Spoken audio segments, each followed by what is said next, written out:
Друзяшки, всім привіт! З вами Макс. Сьогодні ми будемо готувати ось таку цвітну капусту. Чому саме цвітну капусту? А тому що вона у нас подешевіла. Ну як подешевіла? Я зайшов у супермаркет, дивлюся, звичайна білокачанна по 10 гривень, а поруч лежить цвітна капуста по 15 гривень.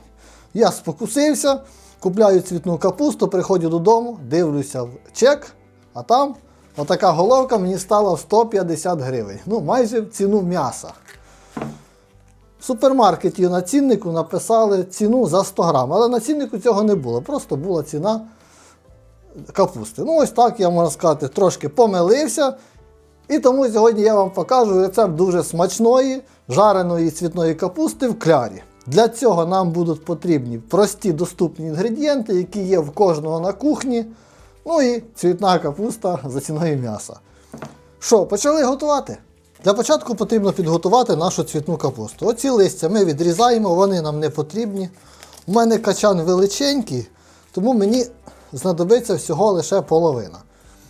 Качан ми хорошенько промиваємо і починаємо розбирати на отакі ось суцвіття. Більше не потрібно, щоб зручно було жувати. Якщо велике таке суцвіття, ми його також розбираємо на такі кусочки. Ось так саме раз. Сильно дрібнити не потрібно. Весь процес я показувати не буду, просто ось так розбираємо на такі середні шматочки. Ось такої кількості цвітної капусти мені буде достатньо, я буду готувати всього лише 2 сковорідки. Більше не потрібно. Якщо вам потрібно більше, то збільшуйте кількість. Але розподіляйте так рівномірно, щоб стало саме на одну сковорідку. Далі беремо звичайну каструльку, ставимо на вогонь і сюди в каструлю ми відправляємо нашу цвітну капусту. Далі ми її доводимо до кипіння і кип'ятимо всього лише 2 хвилини. Більше не потрібно. Якщо ви її переварите, то можна сказати, що трошки її підпортите, а нам цього не потрібно. 2 хвилини кип'ятимо. Так, наша цвітна капуста закипіла. Ось після того моменту, як вона закипіла, залишаємо її варитися 2 хвилини. 2-3 хвилини, не більше. Якщо її переваримо, то вона не буде хрустка. А нам цього не потрібно. Ми хочемо, щоб вона так хрустіла, коли ми будемо їсти.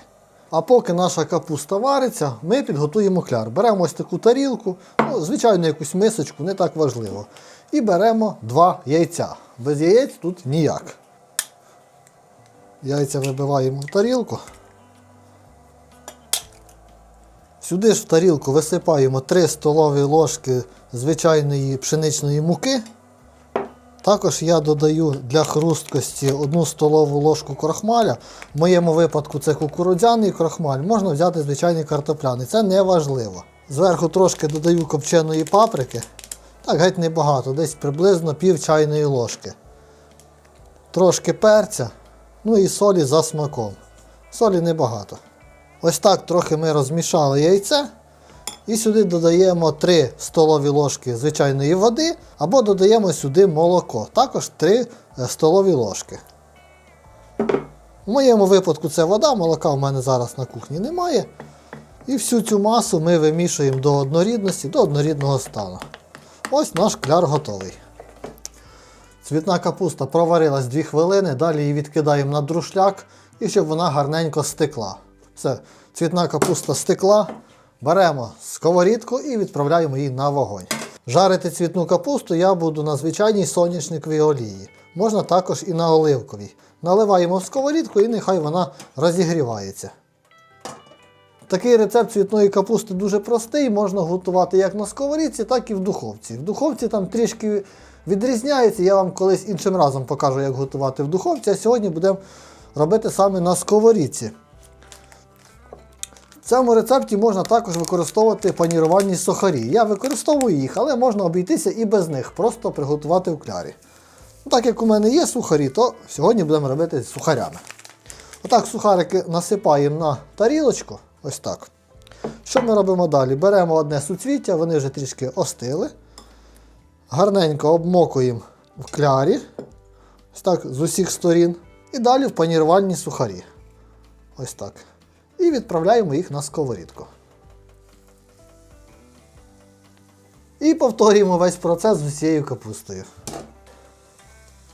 Жарити цвітну капусту краще на середньому вогні. Не сильний вогонь, тому що може пригорати, а нам цього не треба, щоб воно прожарилося рівномірно, така була золотиста корочка, тому на середньому вогні. Довго смажити не потрібно, дивимось, з'явилася золотиста така корочка, перевертаємо. Рецепт надзвичайно простий, справиться любий. Готується швидко. Цей навіть трішки пригорів. Так обжарюємо рівномірно з усіх сторін. Все, капусту я обжарив з усіх сторін, ось така золотиста скоринка. Далі беру кусочок сира, це не обов'язково, але краще додати сир. Сир додає такий молочний смак і на мілкій терці, поки ще гаряча капуста, отак зверху геть трішки приправити.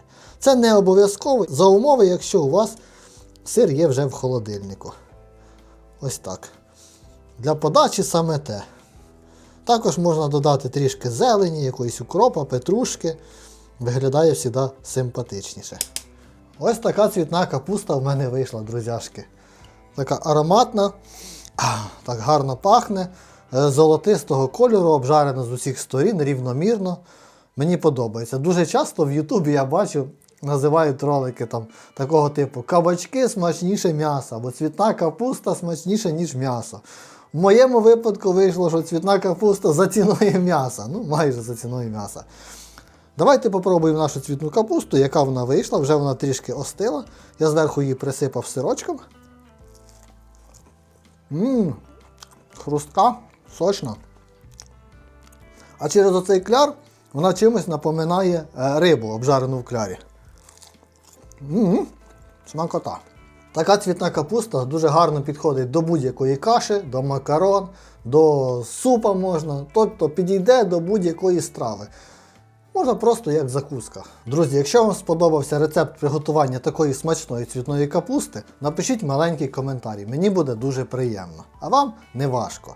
Пробуйте і ви жарите так цвітну капусту, виходить смачно, виходить ароматно і виходить дуже корисно. Тому що в цвітній капусті дуже багато вітамінів і вона дуже корисна для шлунка. Тому треба їсти не тільки м'ясо, а й цвітну капусту. По 150 гривень. Ну, можливо, у вас і дешевше. До зустрічі на кухні. Всім смачного. Пока-пока.